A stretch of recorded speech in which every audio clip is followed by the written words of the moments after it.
We turn to education and the impact tougher discipline policies are having on minority students. It turns out young Black and Hispanic students are far more likely to receive tough school punishments, including suspensions, than white students. Jeffrey Brown has more on the story. Those were some of the findings in a report released today by the U.S. Department of Education's Office of Civil Rights. Overall, the report found African American students are 3.5 times more likely to be suspended or expelled than whites, and 70% of students arrested or referred to law enforcement for disciplinary problems are Black or Latino. The report also looked at disparities in educational opportunities. Speaking today at Howard University in Washington, Education Secretary Arne Duncan said, for example, that schools with a high number of Black and Hispanics are less likely to offer calculus. Even in schools offering calculus, Hispanics make up 20% of those schools' student body, but just 10% of the students actually enrolled in calculus. That underrepresentation has to end. Overall, while Black and Hispanics make up 44% of the students in this survey, they make up only 26% of students in gifted and talented programs. Something's wrong with that picture as well. So we take a closer look at today's report now with Christopher Edley, Dean of the Bolt Hall School of Law at the University of California, Berkeley. He also serves as co-chair of the Equity and Excellence Commission created by the Department of Education. And Chester Finn, president of the Fordham Institute, which focuses on the reform of elementary and secondary education. He served as Assistant Secretary of Education in the Reagan administration. Well, Christopher Edley, I'll start with you and start with the issue of discipline and punishment. What jumps out at you? What's important here? Well, let me make 3 quick points. I mean, it is, from a civil rights perspective, I think civil rights lawyers would look at these huge disparities that Arne Duncan was just talking about. And where there's smoke, there's fire. They would say that this makes out a suspicious case that there may be some kind of discrimination going on. Certainly, if we saw these kinds of disparities in an employment setting, people would jump on it. But the second thing I'd say is that, and more important than that, is that the expulsions, the suspensions, these huge disparities in discipline show that we're really not providing equal educational opportunity. You can't be providing opportunity if kids are kicked out of the school. And there are alternatives to those disciplinary measures. There are alternatives in terms of interventions in training teachers to do a better job of classroom management and interventions to figure out what's going wrong in that kid's life. But the third and most important thing I'd say, apart from a civil rights enforcement issue, is that these kinds of disparities in discipline are highly correlated with tremendous disparities in academic achievement and academic attainment. That if a school is not successful at figuring out why Jamal and Jose are acting out, the chances are pretty slim that they're figuring out why Maria is 2 years behind in reading. So fixing our schools, supporting our teachers, intervening with our kids in a way that we're searching for a strategy that works for each kid, that's the civil rights issue. All right, Chester Finn, does it rise to that level for you? What kind of implications do you see? Well, I'm glad they're collecting the data, which hasn't been happening for a while. And a lot of the data certainly are alarming, but it would certainly be a mistake to see a racist behind every tree in American education. The schools are not doing a good job with poor and minority kids, and we've known that from many indicators, including those that Dean Edley's referred to.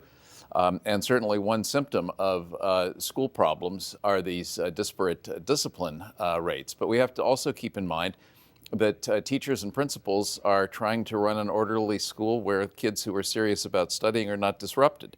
And it would be a mistake to keep in class a kid who was a problem child as well. Well, let me stop you on that right there and Sure. stay with you, because one of the questions I assume this raises goes to the so-called zero tolerance policies in many schools, where an automatic suspension comes for a variety of misdeeds. Some of which don't deserve it, some of which do. If a youngster is found in school with a loaded gun, for example, I think that is an instant suspension or expulsion cause. On the other hand, a kid who talks back to a teacher wouldn't qualify or shouldn't qualify for a zero tolerance, should be given a good dressing down and told to behave better. So I think that as with zero tolerance laws in the larger society. This can be overdone in school.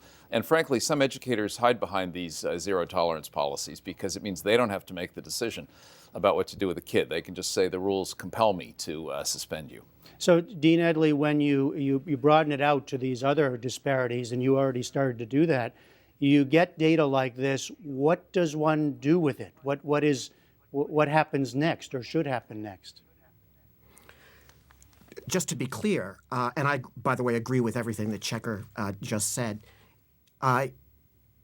if schools are throwing kids out, suspending, expelling, this kind of discipline, then it's absolutely certain that you're driving those kids away from a commitment to academic achievement. And in that sense, this is just not good for society.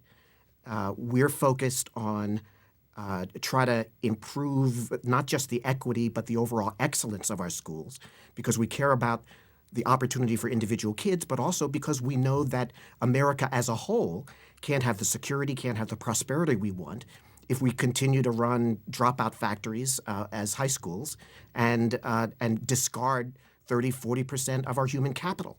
So it's the smoking gun aspect of this that I think is most instructive for those of us who are concerned with school reform as a whole.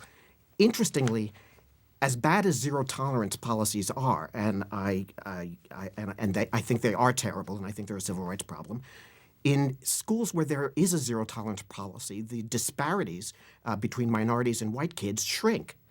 So in fact, it's the discretion that's used in the context of discipline or in the context of referring kids to special education where implicit bias may play a role, where the inability, the professional under-training, if you will, of teachers may come to the fore as a factor in creating the different treatment of kids. All right. So, well, Chester Finn, let me the same question. I mean, what does one do with this data at the local level or at a national level? Arnie Duncan was quoted today as this is really about self-analysis. He was suggesting administrators and teachers look in the mirror to see the good, bad, and ugly.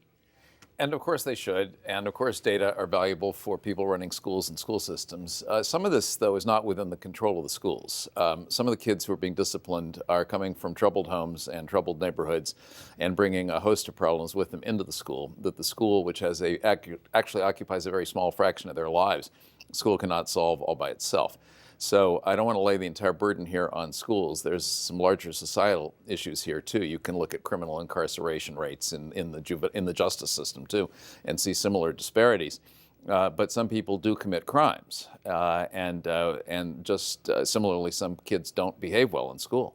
And you're referring to disparities that go beyond the punishment question. Way beyond the punishment question. They also go to the academic achievement question, as Chris Edley was saying, to the teacher quality question, to whether you learned what you should have in 6th grade in order that you can be successful in 7th grade, because if you're not successful in 7th grade, you're more likely to act out.